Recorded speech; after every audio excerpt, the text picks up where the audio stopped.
sa kabundukang sakop ng Sultan Kudarat.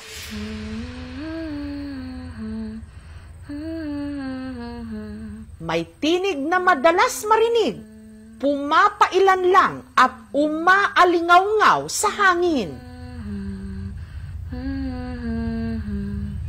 Hum o ugong ng parang kanta na inaawit ng isang dalaga.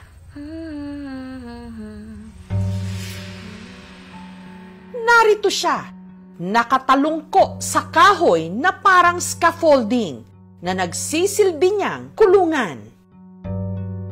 Ang babae, hubot-hubad, ikinadena na parang hayop. Kung tingnan natin, para talaga siyang unggoy kasi wala namang makalapit sa kanya. Pirmi siyang nakatulala sa ulap, parang inaawitan ang alapaap. Naawa ko sa sitwasyon niya. Bakit naging ganito ang musika ng kanyang buhay?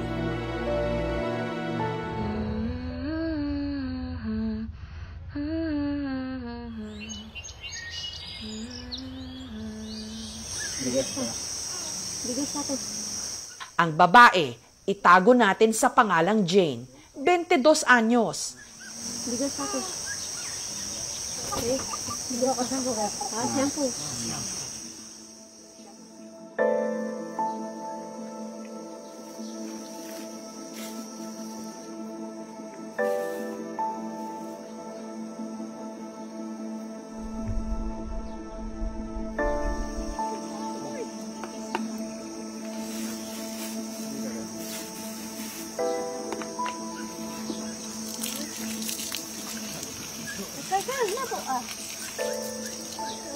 Dahil limitado ang supply ng tubig sa bundok, pinagkasya ni Damen ang 2 maliit na galon pampaligo sa kanyang kapatid. Ginapakaon ko siya tapos ginaliguan ko siya. Kung ano ang ginapangayo niya sa akin tapos ihatag ko dayon. Naawa kasi ako sa kanya. Alagaan naman. Masakit. Antosan ko din ni ngaya ko da makuha, mahagtay. Palangga ko ba siya tapos. 2 taon na raw nakakadena si Jane. Ang kadenang bakal halos bumaon na sa kanyang balat. Masakit para sa kanilang makita ang ganitong sitwasyon niya. Kung pwede nga lang daw maibalik ang mga araw na normal pa nila itong nakakasalamuha. Pero kapansin mo, kada siya kada bata, kada ikaw dapat itu di ketiga na, tapi bata. Sa gifa ka nami, kaya kung dosa namin daw ko, lago kay fifian, di tapos padigusan di kami daw hadi di.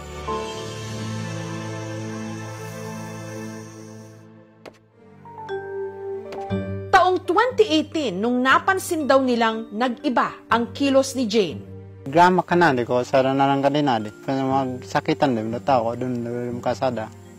Daman baroy do ko, pagpandam ko datas. Dahil ako ba na rin na gusto di do ko, magpadafag-dafag din. Kaya ginawan nila ito ng tuntungan na nasa tabi lang ng tinutuluyang kubo ni na Jomar. Wala itong pader na panangga man lang sana sa ulan at matinding sikat ng araw. Iya, dan natamanan din. Tumida ko ka kubado siya, di kriko ka, dum nakubalo di. Tado man siya nakubado man ko duwag daw, naikin man do. Ko mudan, buganda sakko. Ko mudan ka di gadgado na sa ko na dun din. Kung tingnan natin, para talaga siyang unggoy kasi wala namang makalapit sa kanya. Kung sa kumasitanan di, gangan di, o kisin di. Hindi ba siya giniginaw? Hindi, nadaman, di ba? Masakit man sana, pero wala naman kasi kami kasing magawa, dahil mahirap lang kami. Ang mga magulang ng magkakapatid, hindi nila kasama sa bundok. Narito sa barangay Lagubang, sa kapareho ring bayan. Hirap na kasing makaakyat ng bundok ang kanilang tatay Martin matapos itong mabaldado nung nahulog sa bangin nito lamang nakaraang taon. Pagpa-hospital ko, buhay ako ka tindog. Lugang gani. Maawa man tani, pero kay ano taman kay amo niya ang sitwasyon na. Noon Gayon pa man, hilig na raw talagang kumanta ni Jane. Pampalipas oras niya sa bundok. Palasimba rin daw ito noon.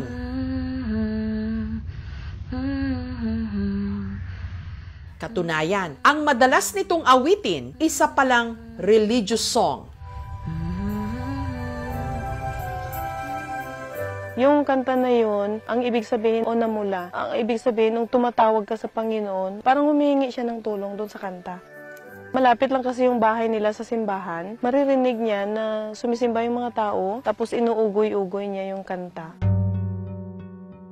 Kalaunan, may nakilala raw lalaki si Jane. Hanggang siya'y nabuntis. May lalaki dito sa amon, naga-star upod nila. Pag abot na ko dito, nabatian ko, may nahimo na sila. Mga 3 kabulan, balang ko na nabuntis na siya.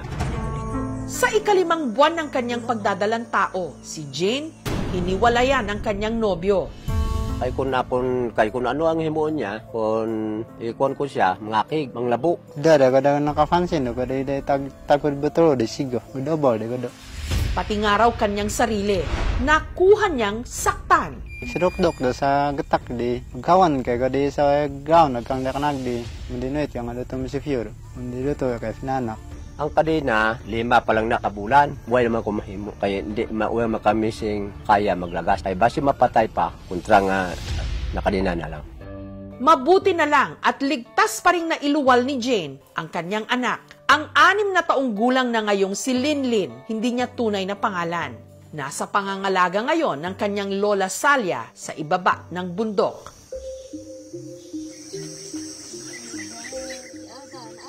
Sa mga bibihirang pagkakataon na kinakausap ni Jane ang kanyang mga kapatid, iisa raw ang kanyang binabanggit. Ha? Bulong? Ay kagda to gisan di bulong ka kon dian ko kay nda kan bulong. Agman makulong nan magagat kon na may bulong tayo kuniko. Sabi nila, bakit hindi natin ma'am ilapit kay KMGS? Pagkaalam namin ang KMGS, immediate agad na aksyon.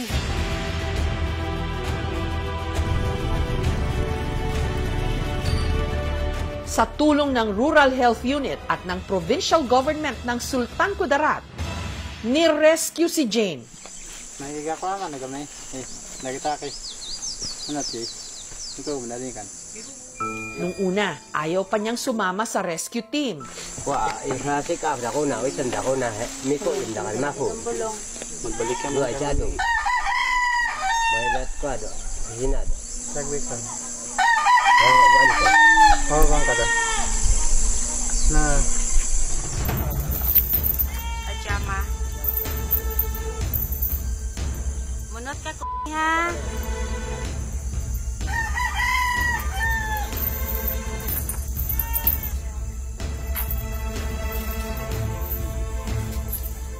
At kahit nung siya'y nire-rescue, si Jane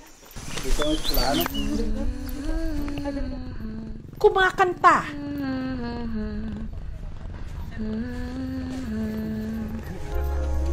Makalipas ang mahigit 2 taong pagkakagapos, si Jane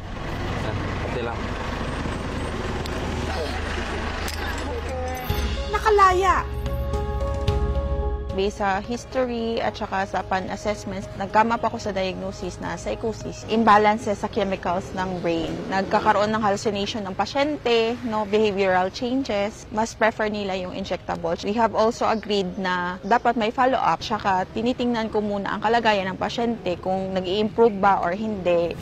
Ang ating mental health conditions ay the 3rd most common disability in the Philippines. Yung estimate natin ng mga patients with mental health conditions is about 3.6 million. Marami ang underreported when it comes to their mental health concerns. Maaaring dahil ito sa kakulangan sa kaalaman at kakulangan sa access din sa serbisyo, kaya umaabot sa pagkakadena ng ating mga kababayan na nagsasuffer sa mental illnesses. Matapos maere dito sa KMJS ang kwento ni Jane, kamusta na kaya siya ngayon?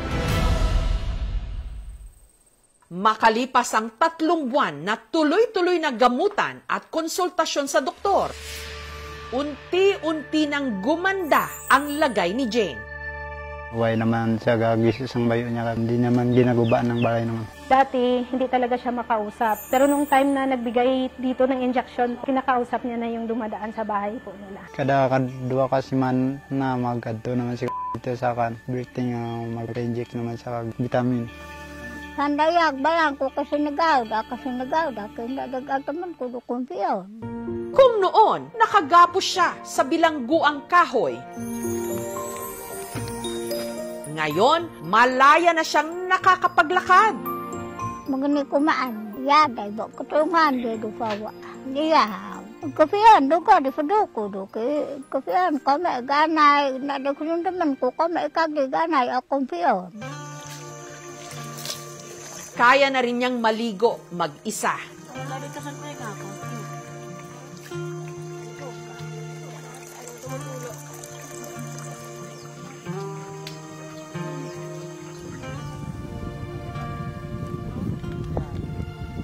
Gawin ko siya, ako siya do falay ko, bulig, magbubud.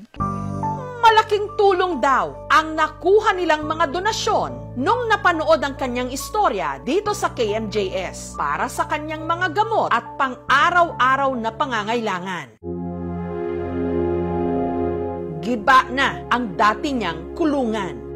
Ang kahoy rito, ginamit sa pagpapatayo ng sarili niyang kwarto. Dire na kami sa mong balay nga bulig sa kinjes. Sa mga nagtanaw, damo gid nga salamat. Dire tong kwarto ni kami nga nipili niya kupud na si nanay kag si Daming. Pag-abot niya din muning balay tas niya. Pinapamangkutan ko sa kong gabi nga ami man tulog mo sa balay mo, ami man daw. Relax naman sa diksyon naman sa katulog. Di nanam ko di ba? Ko dapat deda kana. Kay ak nahagtay apa hahawon ko anak ko. Anak ka ba? Anak. Anak ka ba? Anak ka. Unti-unti na rin daw nakikilala ni Jane ang anak niyang si Linlin.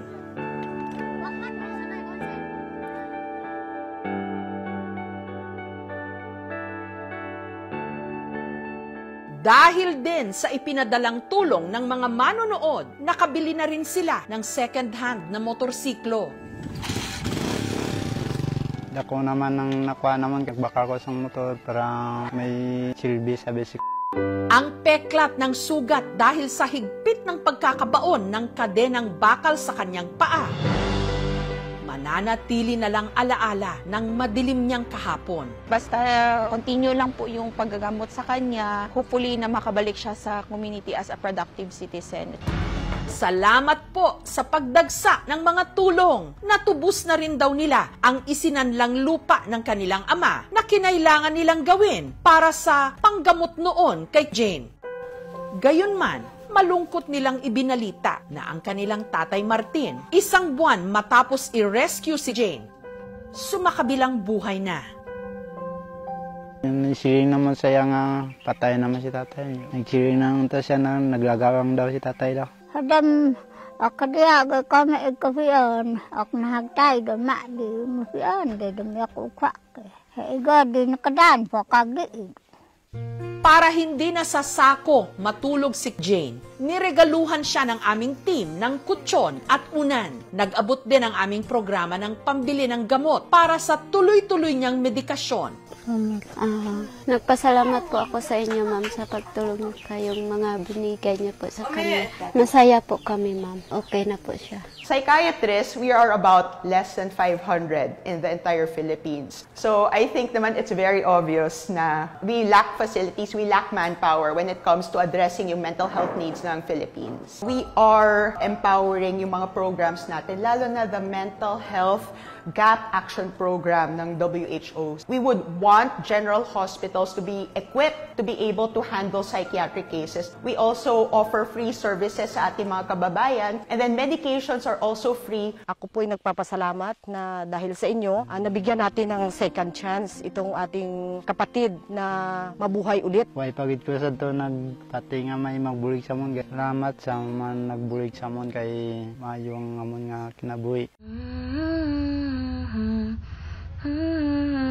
Unti-unti na ngang nagbabago ang tono ng musika ng buhay ni Jane. Dahil po sa tulong ninyo, aming mga giliw na manunood, malaya na si Jane. Hindi lang sa pagkakakadena, pati na sa pagkakabilanggo ng kanyang isipan.